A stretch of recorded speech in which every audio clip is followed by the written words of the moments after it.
That big house on the corner is what the Winklevoss twins rented 2 years ago for the Bitcoin party.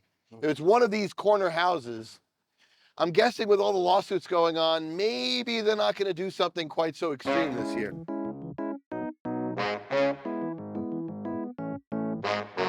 How do you think this is going to end up with them? Well, they already have screwed the pooch. I mean, Gemini is already dramatically lower market share than they should have had, but they did things wrong. They didn't understand best X. They didn't understand their relative liquidity to other markets.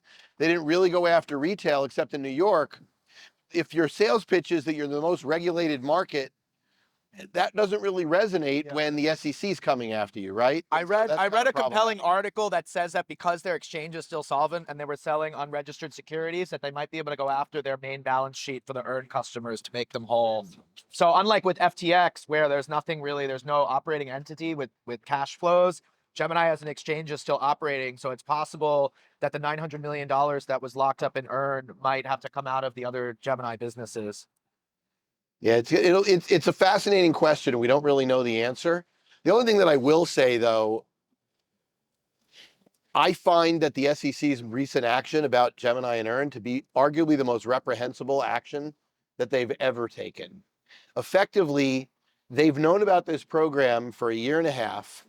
They stopped Coinbase from doing a similar program in September of 21.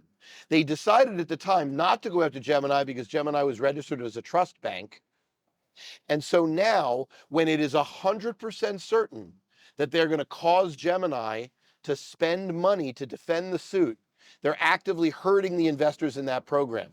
Moreover, even if they win, they'll end up in the situation where those same investors are now going to be behind the SEC as junior creditors.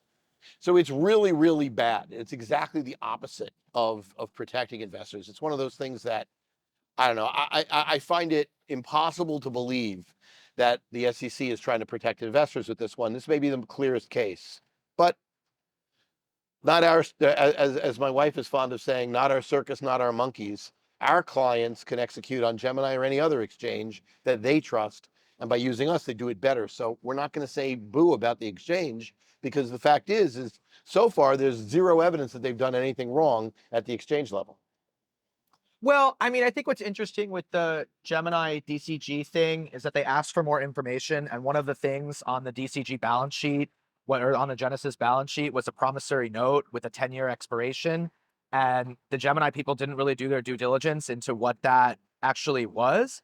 And if they had really acted in the best interest of their investors, they would have probably done more due diligence on the Genesis balance sheet before continuing to put money into it. So I don't know. I mean, I don't know who's really at fault here, but I think there's probably fault on both sides.